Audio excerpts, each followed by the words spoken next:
Boa noite a todos. Graça e paz mais uma vez. No domingo, dia 30, eu estava no quarto da Laura deitada, meditando nas minhas atitudes e em uma conversa que eu tinha tido com o Marcelo, o meu filho. E naquele momento me deu uma angústia muito grande, uma tristeza muito grande. E eu comecei a chorar, não de choro sentimental, mas de tristeza na minha alma. E naquele momento, Deus falou assim para mim: confia, eu estou no controle de tudo. E eu fiquei meditando nisso. Confia, eu estou no controle de tudo. Será que nós temos isso dentro do nosso coração como uma verdade, de que Deus está no controle de tudo e de todas as áreas das nossas vidas? Ou será que há reservas dentro do nosso coração? E aí eu fui vendo quais eram as reservas que haviam dentro do meu coração. E uma delas foi a incredulidade, a ansiedade, o medo e a insegurança. E estes sentimentos, que são pecados, nos impedem de confiarmos no Senhor, reconhecendo que Ele está no controle de tudo e de todas as coisas nas nossas vidas. E com isso, existe uma divisão nos nossos pensamentos. Como o irmão Marcelo disse quando ele pregou a respeito da mente dividida, que isso é uma afronta a Deus. E muitas vezes eu não consegui resistir a esta tentação. É uma área da minha vida que eu tenho que vigiar sempre, a ponto de lá no PS eu olhar para a arara e ver se tinham muitas roupas ou não, se tinha vendido muito ou não, a ponto de eu abrir um caixa da livraria para saber se tinha entrado muito dinheiro ou não. Como que eu vou permanecer firme lá na frente se nessas pequenas coisas eu não estou sendo aprovada por Deus? Neste tempo em que eu fiquei afastada dos ministérios por escolha minha, porque uma coisa que nós não podemos dizer como congregação é que nós não somos avisados, porque nós somos avisados. Foi um tempo em que eu tive que lutar muito com todas essas reservas dentro do meu coração. E meditando em tudo isso, eu vi o quanto eu ainda preciso de preparo, o quanto a minha casa precisa do preparo. Pelas informações que recebemos no Telegram, pelos avisos que Deus tem nos dado, nós precisamos ainda de muito preparo. Eu não sei qual área da tua vida você precisa deste preparo maior, mas nós vamos ver um texto agora que foi postado no Telegram, que ele fala que o que nós estamos preparados, que achamos que estamos preparados, ainda não está bom. Nós devemos nos preparar mais.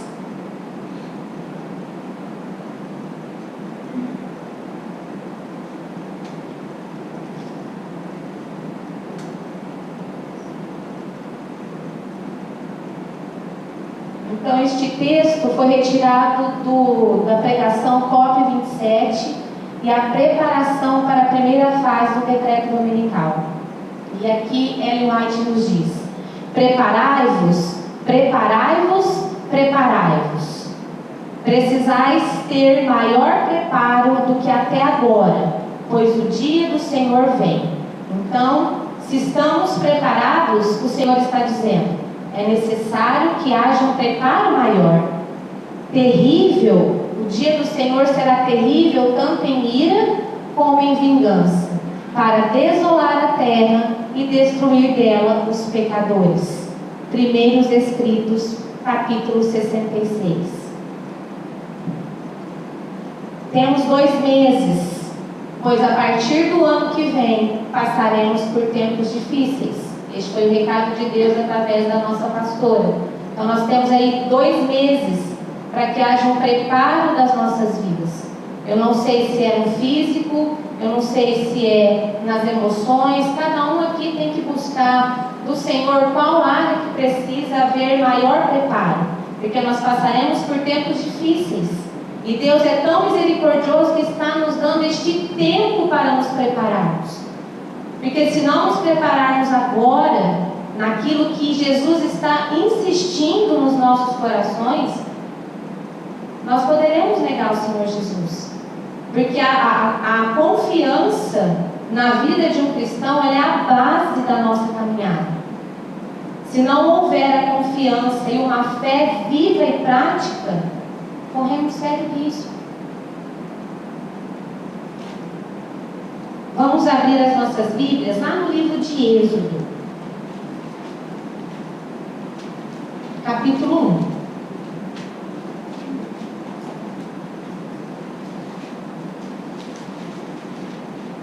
Êxodo capítulo 1.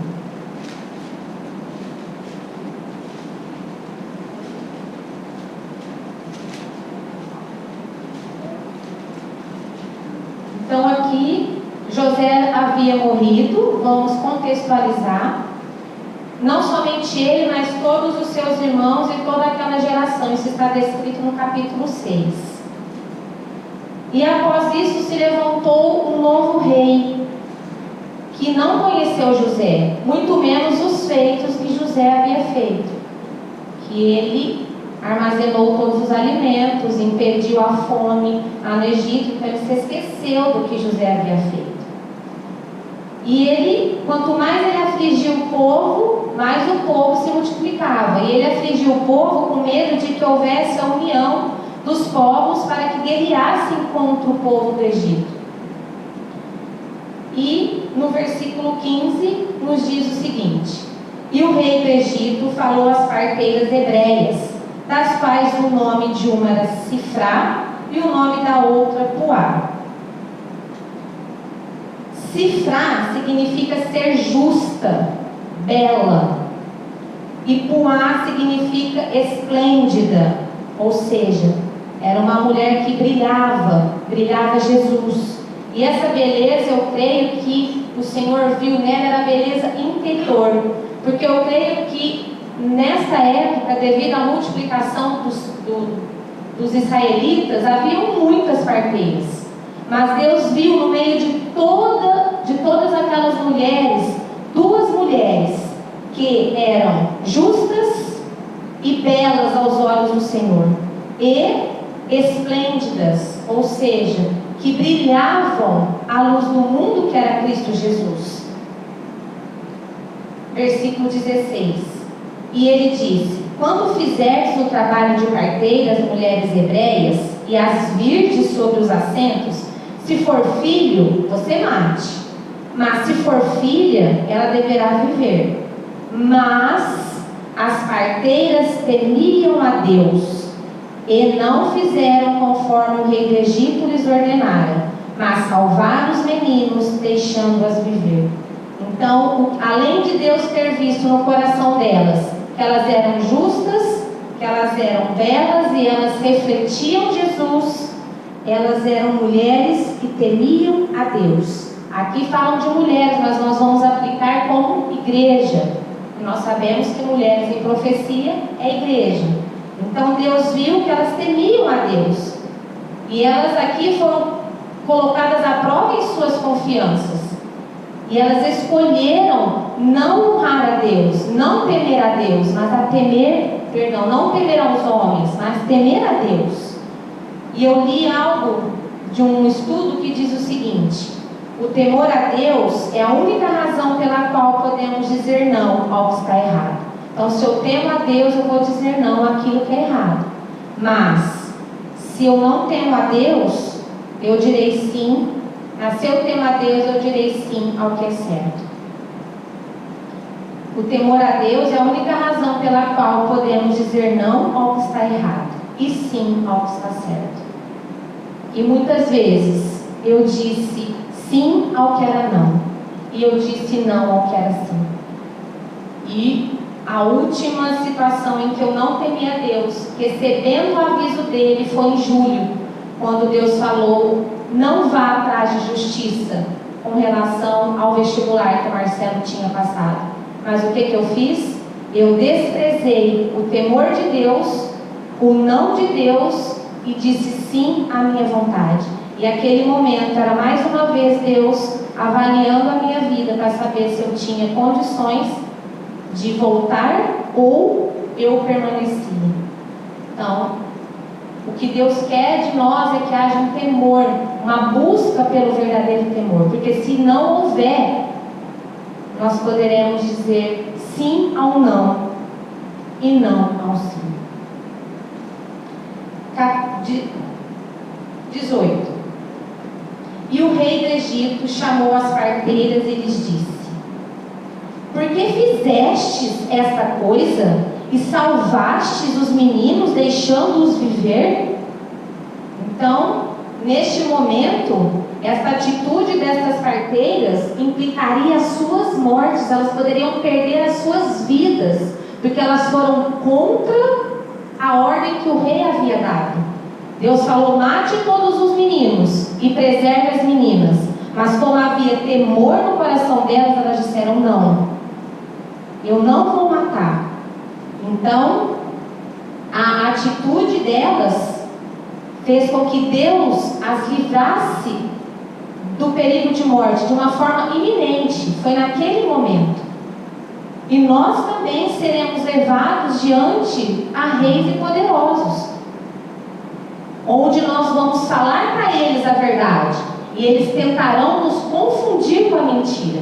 Eles vão dizer: não, vocês não têm que guardar o sábado. E nós vamos dizer: sim, a lei de Deus é imutável, ela é de geração em geração.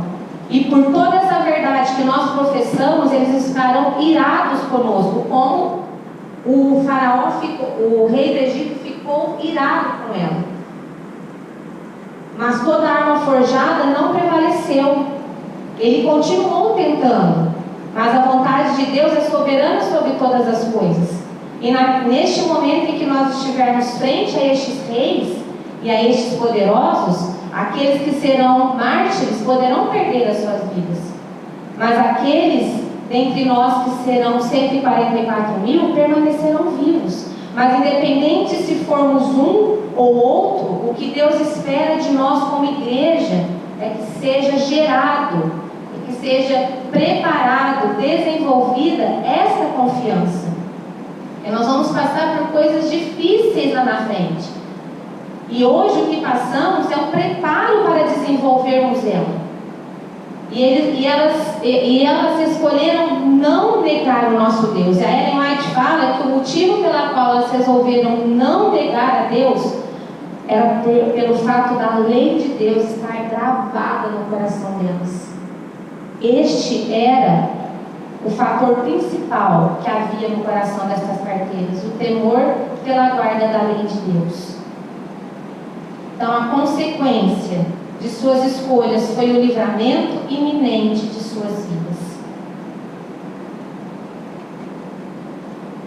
O Salmos 34 nos diz o seguinte: o anjo do Senhor acampa ao redor daqueles que o temem e os livra. Isso nós vimos aqui no testemunho destas duas parteiras. Provai e vede que o Senhor é bom. Elas provaram e viram as misericórdias e o quanto o Senhor é bom. Porque Faraó não fez nada com elas. Elas foram contra a ordem do rei.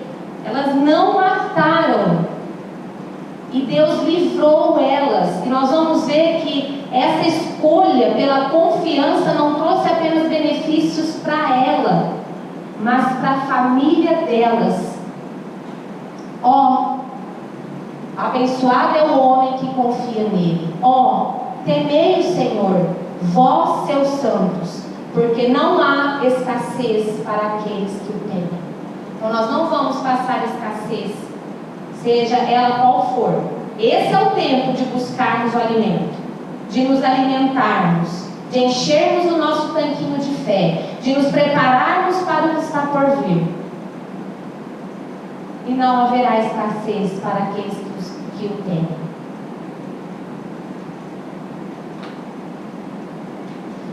Agora nós vamos para o versículo 20. Por isso Deus agiu bem com as parteiras, pelo fato de elas temerem, de elas não terem o medo do rei. E o povo se multiplicou e se tornou forte. E aconteceu que, porque as parteiras temeram a Deus, Ele lhes estabeleceu casas. Então, pelo fato dessas parteiras terem obedecido a Deus, ter temido a Deus, não honrado aos homens, Deus estabeleceu a elas famílias que foram confirmadas diante de Deus. Não somente a parteira, seja a Cifrá ou a Puá, mas todas as suas gerações. E aqui nós podemos aplicar o que nós sabemos lá de Êxodo, que Deus abençoa até 1000 gerações daqueles que o obedecem, mas Ele amaldiçoa, como nós ouvimos o testemunho de Saul, até 3ª ou 4ª geração daqueles que o desobedecem. Então a atitude destas mulheres, a atitude de nós como igreja, como família, como lar, não trará benefício somente a nós, mas às nossas gerações. E é isso que eu tenho buscado todos os dias, pedindo ao Senhor: Senhor, que haja em mim os mesmos sentimentos que houveram no Senhor Jesus, para que eu possa instruir os meus filhos de acordo com a tua vontade, com o teu querer, e que haja na minha mente os teus pensamentos, para que as minhas ações também sejam de acordo com a tua mente, com a mente de Cristo. Isso eu peço todos os dias, para que eu não mais seja uma pessoa que seja governada pelas minhas emoções, mas para que a sabedoria que é Jesus possa prevalecer na minha vida e dentro do meu lar. E aconteceu que, isso nós acabamos de ler, Faraó ordenou a todo o seu povo, dizendo: então, como o diabo é trabalhador, ele tentou através das parteiras, mas eram mulheres de Deus, tementes a Deus, não conseguiu que o seu plano fosse bem sucedido. Então ali ele foi lá e ministrou na cabeça do Faraó, e ali Faraó ordenou que todo o seu povo, antes eram só as parteiras, mas aqui era todo o povo, dizendo: todo filho que é nascido deveis lançar ao rio, e toda filha preservareis com vida. Então aqui nós temos uma perseguição e um decreto de morte. E dentro deste contexto de perseguição e de decreto nasce Moisés. E Joquebede, então, vendo que Moisés era muito, nós estamos no Êxodo 2, vendo que ele era muito formoso, como fala no versículo 2, escondeu Moisés por 3 meses. Mas chegou um momento em que ela não tinha mais como esconder o filho. Eu creio que por barulhos, porque a criança começa a balbuciar, e ali ela teve que tomar uma atitude gigantesca, que envolvia uma confiança muito grande em Deus, onde ela teve que preparar uma arca de juncos e a revestiu com barro e piche e colocou o menino nela. E ali ela coloca ele no rio, e nós sabemos de toda a história ali, que chega na filha de Faraó. Então, e hoje à tarde eu estava meditando nisso, eu falei: meu Deus, eu não sei se eu teria essa coragem. E eu creio que ela teve medo, mas ela não deixou com que o medo a paralisasse, como Davi, que eu não sei se todos têm acompanhado aí a série, mas é uma série que, se a gente deixar Jesus ministrar, a gente vê o quanto ainda nós somos falhos, o quanto ainda sou falho. Porque o Davi foi muito perseguido por Saul, mas ele não deixou em nenhum momento, desde quando ele era mais jovem, até o momento em que ele se tornou rei, com que o medo não paralisasse o seu coração. E ela também não deixou. E ela confiou a ponto de entregar o seu filho naquele rio. E depois Deus veio com a misericórdia, o cuidado, e trouxe Moisés novamente. E com 12 anos Moisés volta para o palácio.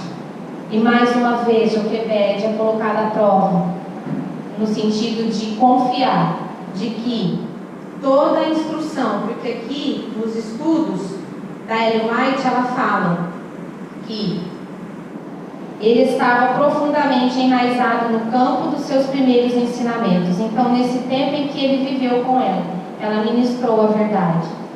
E nós sabemos que ele permaneceu, segundo os estudos, segundo o que nós temos na palavra, em toda a verdade. Ele não deixou a sua origem se perder, a ponto de que quando ele viu um hebreu sendo maltratado, ele foi lá e tirou a vida.